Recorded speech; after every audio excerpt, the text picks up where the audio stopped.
मेरा प्रणाम स्वीकार कीजिए। मातृभूमि को गुलामी की बेड़ियों से मुक्त कराने के लिए कैसा अद्भुत जज्बा है, अद्वितीय, अतुलनीय। भारत माता अपनी कोख से ऐसे पुत्र को जन्म देकर के धन्य हो। 25 वर्ष का जीवन पर संपूर्ण वनवासियों के अंदर, जनजाति क्षेत्र के अंदर, आदिवासियों के अंदर एक जन चेतना जागृत, देशभक्ति का भाव पैदा करना, अंग्रेजों की खिलाफत करना है।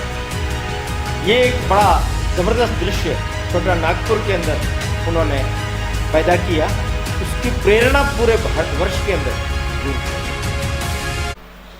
बिरसा मुंडा जनजाति दक्षिण बिहार का हिस्सा है, अब आजकल हो गया है झारखंड। उसके अंदर छोटा नागपुर नामक जो इलाका है, उसका एक छोटा सा गांव है उनिहात। वहां 15 नवंबर 1875 को बिरसा मुंडा का जन्म। मां कर्मी और पिता सुगना, उनकी यह संतान है, तीसरी संतान है। बृहस्पतिवार गुरुवार को पैदा हुआ, इसलिए बिरसा नाम रखा। पढ़ने लगे। उस समय में ईसाइयों का उस इलाके के अंदर बड़ा भारी प्रभाव था। अंग्रेजी स्कूल बहुत खुले हुए थे, ये भी उसी में चला गया। किसी ने कहा अगर पढ़ने लिखने में ये बड़ा होशियार है, बांसुरी बजाता है, चित्रकारी करता है, बड़ा होनहार है, गुणवान है, तो इसको आगे अच्छा पढ़ाओ। तो परिवार जो था उनियात से अपनी बहन के वहां चला गया। वहां कुछ आगे बढ़ने लगा तो किसी ने कहा जर्मन पब्लिक स्कूल है, जर्मन पब्लिक स्कूल में अगर इसको भर्ती कराएंगे तो ये बहुत आगे बढ़ सकता है।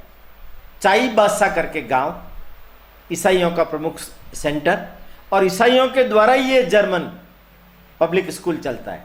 और उसमें पढ़ाते किनको है? जो ईसाई धर्म स्वीकार कर लेता है उसको।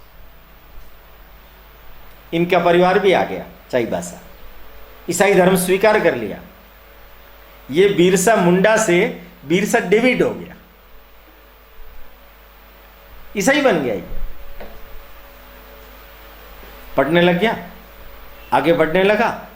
अचानक एक दिन क्या हुआ, इसको पास का एक गांव है, वन गांव, वहां जाने का अवसर आया।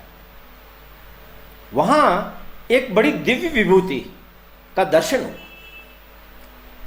आनंद पांडे नाम के वैष्णव उपासक वहां इसको मिले। उनसे मिलने पर इनको मालूम पड़ा, अरे हमारा दिव्य भव्य हिंदू धर्म, रामायण महाभारत गीता, राम कृष्ण, ये हैं हमारे पूर्वज, ईसाई नहीं है। तो मैं ईसा कैसे बन गया, ईसाई कैसे बन गया? उनसे इसने प्रेरणा प्राप्त की। इसके जीवन में आमूलचूल परिवर्तन आ गया। ये 4 वर्ष की साधना में चला गया और लौट करके जब आया तो इसका खुद का व्यक्तित्व भगवान स्वरूप बन गया। पीली धोती, खड़ाऊ, तिलक, तुलसी माला, रामायण महाभारत पर प्रवचन। देखते देखते जनजातियों के बीच में इनकी बड़ी प्रतिष्ठा भगवान के रूप में होने लगी, भगवान बिरसा मुंडा। और इन्होंने बताया, तुम लोग ईसाई धर्म के लिए नहीं हो, तुम तो हिंदुओं की संतान हो। तुम्हें रामायण महाभारत गीता का पाठ करना है, तुम्हें राम और कृष्ण को मानना है। तुम कहां ईसाई बन गए? छोड़ो ईसाई धर्म। ईसाइयों में खलबली मच गई।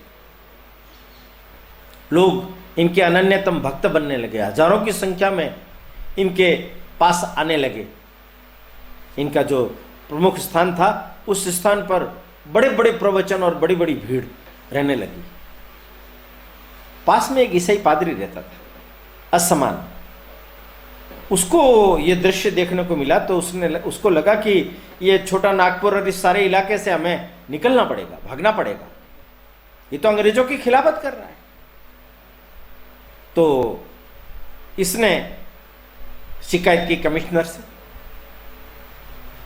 इनको गिरफ्तार किया गया, इन पर मुकदमा चलाया गया, राजद्रोह का मुकदमा हुआ, 2 साल की सश्रम कारावास इनको दी गई। घनघोर यातनाएं, अंग्रेजों की यातनाएं, नाखून निकाल देना, बर्फ की शिलाओं पर लिटाना, कोड़े मारना, उल्टा लटका देना, कोलू पिसवाना, तेल निकलवाना, जूट से हाथ सारे छिलवा देना, अनेक प्रकार थे।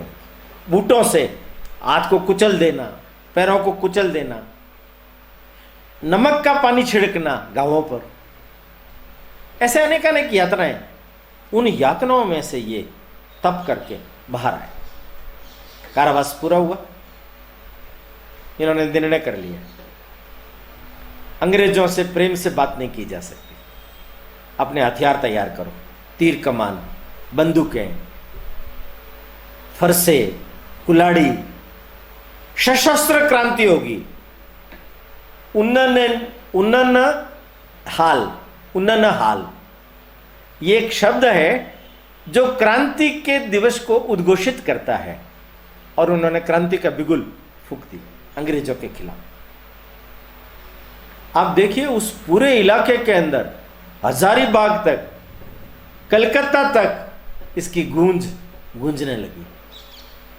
खूंटी, सनावद, आसपास के प्रमुख स्थान जला दिए, थाने जला दिए, अंग्रेजों के बड़े बड़े बंगले जला दिए।